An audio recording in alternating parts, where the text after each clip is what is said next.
para fechar, gente, falamos em Imagine Extraordinário, André Rieu, Cirque du Soleil.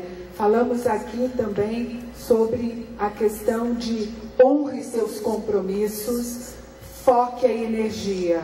Mas tudo isso não funciona, e para o empreendedor não adianta imaginar o extraordinário, olhar para onde eu quero chegar, honrar meus compromissos e principalmente focar a energia, se eu não me tornar e não liberar o potencial que existe dentro de mim e de toda a minha equipe. Este é o papel nosso de líder e de empreendedor. E principalmente, para pensar em liberar esse potencial, nós temos alguns pilares que são...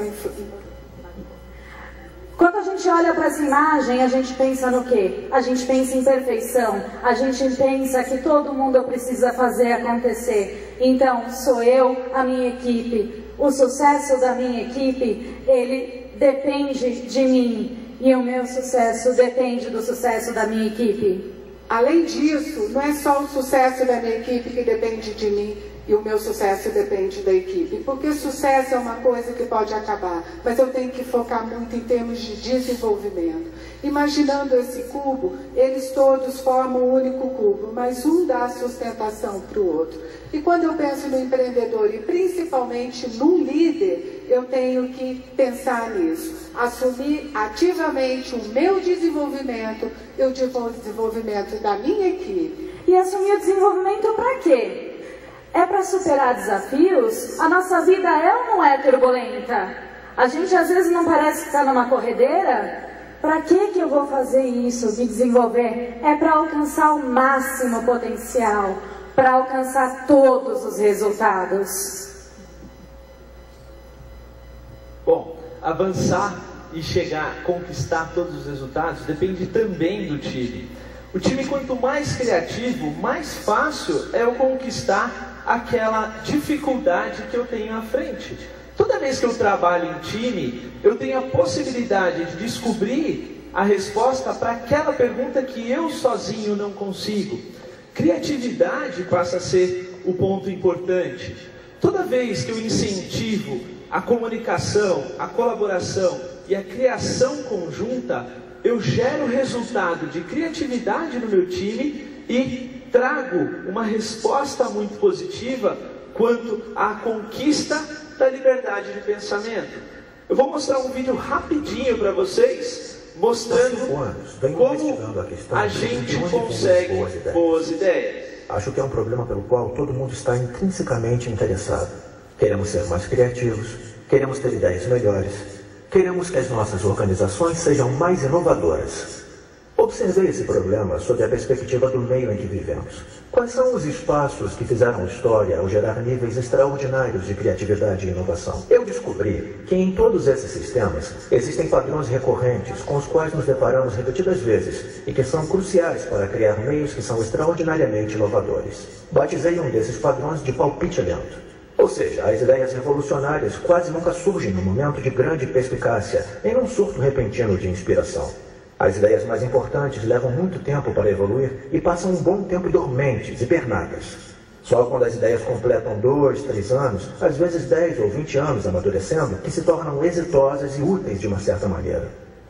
Isso ocorre, em parte, porque as boas ideias normalmente surgem da colisão entre dois palpites menores, que formam, portanto, algo maior do que eles próprios. É comum observar na história da inovação casos de alguém que tem metade de uma ideia. A grande história da invenção da internet e Tim Berners-Lee, ele trabalhou 10 anos nesse projeto, mas no início ele não tinha uma visão completa do novo meio que acabaria inventando. Ele começou a trabalhar num projeto secundário que lhe ajudasse a organizar os próprios dados, mas acabou descartando o projeto depois de alguns anos e começou a trabalhar em outra coisa. Só depois de 10 anos surgiu a visão completa da internet. É assim, com muito mais frequência do que imaginamos, que as ideias surgem. Elas precisam de um tempo de incubação e passam um bom tempo nessa forma de palpite parcial. Outra coisa importante ao considerarmos as ideias dessa maneira é que quando elas ganham forma nesse estado de palpite, precisam colidir com outros palpites. Geralmente, aquilo que transforma um palpite em algo extraordinário é outro palpite que andou povoando a mente de outra pessoa.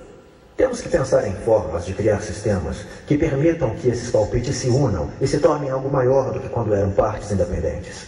Por exemplo, é por isso que os cafés durante o Iluminismo e os salões parisienses do modernismo eram motores de criatividade, pois eles criavam um espaço onde as ideias pudessem se misturar, se combinar e gerar novas formas. Ao observar a problemática da inovação sob essa perspectiva, é possível esclarecer de maneira importante o debate recente sobre o que a internet tem causado ao nosso cérebro. Estamos ficando desgastados com o estilo de vida multifuncional e conectado 24 horas? Por exemplo, será que isso levará a ideias menos sofisticadas à medida que nos afastamos do estado da leitura, que é contemplativo, mais lento e mais profundo? É óbvio que eu adoro ler, mas eu acho que é importante lembrar que o grande propulsor da inovação científica e da inovação tecnológica sempre foi o aumento histórico na conectividade e na nossa capacidade de buscar outras pessoas com quem possamos trocar ideias e pegar emprestado palpites alheios, combiná-los com os nossos próprios palpites e transformá-los em algo novo. Na minha opinião, isso tem sido mais do que tudo o motor primordial da criatividade e da inovação nos últimos 600 ou 700 anos. Pois é verdade que estamos mais distraídos, mas ocorreu algo milagroso e maravilhoso nos últimos 15 anos. Temos tantas novas formas de nos conectar e tantas novas formas de buscar e encontrar novas pessoas que possuem aquela peça que faltava para completar a ideia com que estávamos trabalhando, ou de nos deparar por acaso com alguma informação nova e incrível que podemos usar para desenvolver ou melhorar as nossas próprias ideias. É essa a verdadeira lição sobre de onde vêm as boas ideias. O acaso favorece a mente conectada. De onde vêm as boas ideias? Muito bom. E é interessante a gente analisar essa coisa o ambiente influencia muito.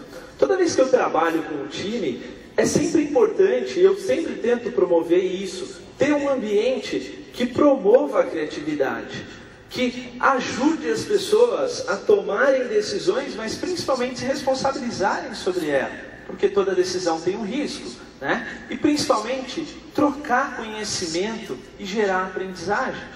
Esse é o ponto que gera inovação.